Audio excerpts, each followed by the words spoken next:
Pangatlo, trust God to elevate faithful work. Pagtiwalaan mo na yung mga ginagawa mo ng may diligence at excellence ay iaangat ng Diyos balang araw. Ang ibig sabihin, sasabihin mo kay Lord, Lord, kahit maliit, kahit masakit, kahit walang makakapansin, ay pagkakatiwala ko sa iyo ang pag-aangat mo sa akin. Hindi ko alam kung sa paanong paraan, hindi ko alam kung kailan, pero nagtitiwala po ako sa inyo. Magpapatuloy po ako dito sa pagtupad ng mga bagay na gusto nyo pong tuparin ko. Kaibigan, tandaan mo ito. Hindi ikaw ang promoter ng sarili mo. Hindi ikaw ang magdidesisyon ng tamang timing kung kailan. Kaya huwag kang magagalit sa Diyos. Kundi ang role mo ay faithfulness. At ang role ng Diyos, elevation. Departamento niya yon. Tingnan mo, balikan natin yung talatang binasa natin noong una. Proverbs 22:29. Nakikita mo ba ang taong mahusay sa kanyang gawain? Siya'y tatayo sa harap ng mga hari. Hindi siya tatayo sa harap ng mga taong hamak. Wow! Ang pangako ng Diyos ay hindi instant success, kundi divine direction. Ang isang taong tapat at diligent sa kanyang trabaho ay hindi mananatiling nasa kapahamakan. Hindi dahil magaling siya, kundi dahil may Diyos na nakakakita ng ginagawa niya sa lihim. Nakakalungkot kasi madalas tayo ay nadadapa. Hindi dahil ayaw nating maging tapat, kundi dahil naiinip na tayo. Gusto natin ng resulta agad. Tama ba? Kapag matagal ng resulta, napapatanong tayo, Lord, nasaan ka na? Ang tagal naman. Wala na yatang pag-asa. At doon pumapasok yung temptation na magmamadali ka na, magko-compromise ka o ipaglalaban mo yung sarili mo. Halimbawa, alam mo naman ang tamang proseso. Pero dahil ang tagal, pinili mo ang konting daya, konting pandaraya sa report, konting adjust sa numbers, konting palusot sa rules. Tapos sinasabi mo sa sarili, maliit lang naman to eh.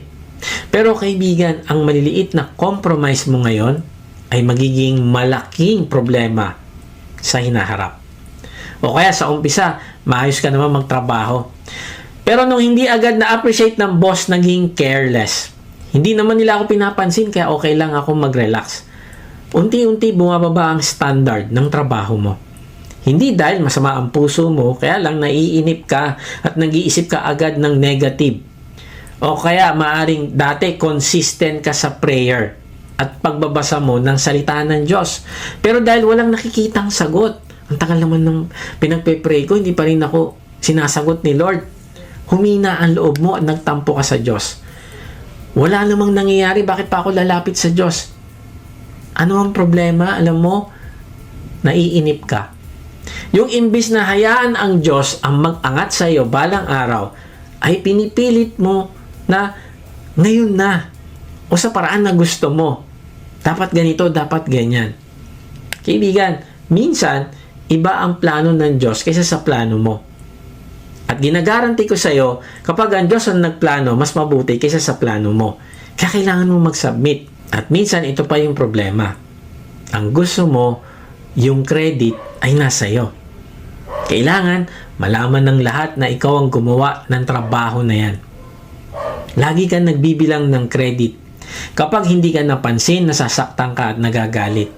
Kaibigan, kung nakaka-relate ka, sabihin mo kay Lord, Lord, nagmadali ako, nag-compromise ako, pinaglaban ko ang sarili ko.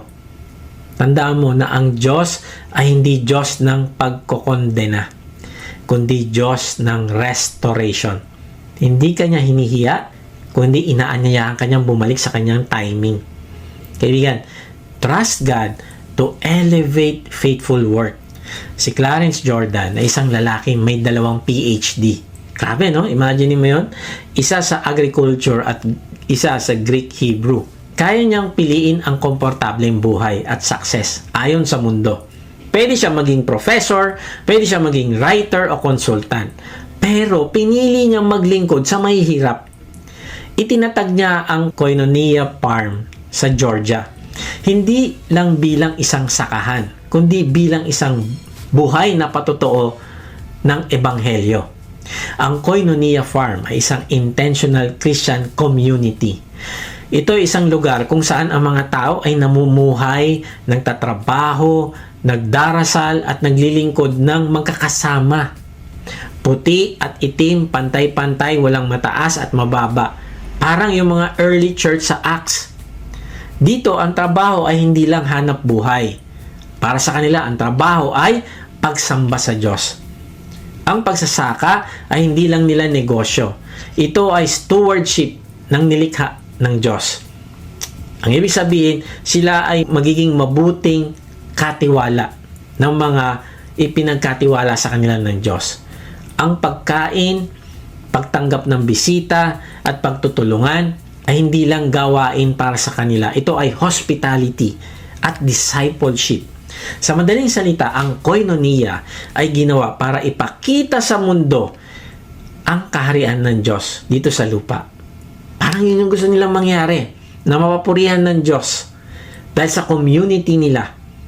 Ipinapakita kung ano ang itsura ng Ebanghelyo kapag isinabuhay ng mga mamamayan. Grabe, yun yung mission nila. Kaya lang, hindi ito tinanggap ng kultura ng panahon niya. Siya ay binoykot, sinabotahe at pinagbantaan. Pero ganun pa man, 14 na taon siyang naging masigasig at diligent sa pagtitiis. Hanggang isang gabi dumating ang Ku Klux Klan na may mga baril, may mga sulok. Sinunog nila ang buong farm. Pinagbabaril ang bahay ni Clarence. Pinaalis ang halos lahat ng pamilya. Kinabukasan, isang reporter ang dumating. Inaasahan niyang susuko na si Clarence. Inaasahan niya na wala na yun. Aalis na. Inaasahan niya makakita ng pagkatalo ito. Pero ang nakita niya, alam mo, si Clarence nagtatanim ulit. Grabe. Tahimik lang siya, matatag. Tinatanong siya ng reporter kung gaano raw siya naging successful matapos ang ginawa sa kanila ng mga bandido. Parang kinukutya pa siya. Pero tingnan mo, tumigil si Clarence at sinabi niya, "About as successful as the cross, what we are about is not success, but faithfulness." Grabe! Doon mo makikita na naiintindihan ni Clarence ang isang bagay na bihirang maunawaan ng mundo. Na ang buhay ay hindi tungkol sa success. Kasi minsan, nagpapakamatay tayo sa success. Hindi masama yung success. Pero kung gusto mo magkaroon ng success na hiwalay sa Diyos, hindi yan success. Ang totoong success ay merong faithfulness. Na ang tinitingnan ng Diyos ay hindi ang dami ng achievements mo, kundi ang puso na tapat sa panawagan ng Diyos. Yun yung tinitingnan niya. Tinitingnan ng Diyos kung ikaw ay nagiging mabuting katiwala niya diyan sa mga bagay na yan. Pinamalas ni Clarence ang diligence at dito natin makikita ang katotohanan na ang Diyos ay nagtataas. Hindi iniwan ng Diyos si Clarence. Grabe, sunog na yung farm. Pero nagtatanim pa rin siya. Alam mo nangyari, ang Koinonia Farm ay nakatayo pa rin hanggang ngayon. Patuloy na nagsisilbing lugar ng hospitality, discipleship at training para sa mga taong gustong matutong mamuhay ayon sa gospel. Hindi lang yon, mula sa pananampalataya at prinsipyo ng koinonia ay isinilang ang isang vision na nagbunga ng Habitat for Humanity. Isang global movement na tumulong sa milyong-milyong pamilya sa buong mundo. Grabe, no? Ang akala ng mundo, failure si Clarence. Ang ginawa ng Diyos ay exaltation o pag-angat. Bagamat hindi biglaan, pero pang matagalan at may eternal impact. At habang iniisip mo ito, maririnig mo ang isang tahimik pero malinaw na paalala, kaibigan. Ang tanong ay hindi kung anong trabaho ang ginagawa mo, kung hindi, bakit mo ito ginagawa. Yun yung mas importante. Hindi mo itatanong kung sacred o secular ang trabaho mo, kundi ang mahalaga kung kanino ko ba ito inaalay. Dahil kapag ang isang gawain ay ibinibigay sa iyo ng Diyos, nagiging handog ito, isang offering na maari mong ialay pabalik sa Kanya. Kaya kapag nagtatrabaho ka, nagtatanim ka man o naglilingkod sa lihim, ginagawa mo ito, hindi para sa mga tao, kundi para sa Panginoon. Di ba? Yung binasa natin kanina sa Colossians 3:23-24, whatever you do, work at it with all your heart as working for the Lord, not for human masters. Since you know that you will receive an inheritance from the Lord as a reward. It is the Lord Christ you are serving. Kaibigan, tandaan mo ito. Walang tapat na gawa ang nasasayang. Kung naging faithful ka dyan sa ginagawa mo, hindi yan masasayang. Ang Diyos ay hindi nakakalimot. Wala siyang amnesia. Siya ay tapat na nagbibigay ng gantimpala. Yun yung sabi sa talata. Pero alam mo, isa pang blessing ng pagiging tapat sa pagtupad ng kalooban ng Diyos. Basahin natin dito sa Matthew 25:21. Well done, good and faithful servant. You have been faithful with a few things. I will put you in charge of many things. Come and share your master's happiness. Yun ang isang blessing na pinaka-importante. Kaibigan, baka faithful ka, pero parang walang nangyayari.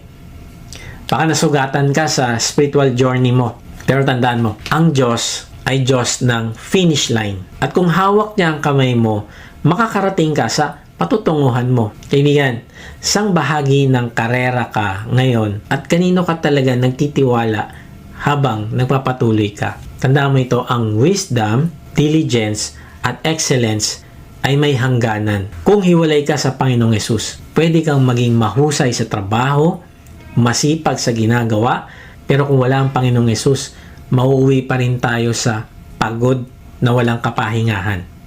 Sa achievement na walang satisfaction, sa success na wala namang saysay sa susunod na buhay. Kahit anong achievements mo, kung hindi mo kasama ang Panginoong Hesus, ay wala yang saysay. Alam mo, ang pinakamalaking problema natin ay hindi kakulangan sa sipag, kundi kakulangan sa relasyon sa Diyos. Tayo ay makasalanan at nahiwalay sa Diyos dahil siya ay banal. At dahil sa pagmamahal niya sa atin, ay pinadala niya ang Panginoong Hesus, at kung sino man ang mananampalataya sa Panginoong Hesus ay lilinisin at bibigyan ng buhay na walang hanggan. Kaibigan, ipahayag mo ang iyong pananampalataya sa Panginoong Hesus sa pamamagitan ng isang panalangin. Kahit nasaan ka, panalangin mo ito. Panginoong Hesus, inaamin ko po na ako ay makasalanan. Patawarin mo po ako. Nananampalataya po ako na ikaw ang nagbayad ng aking kasalanan sa krus. Ngayon nga, ibinubuksan ko ang aking puso.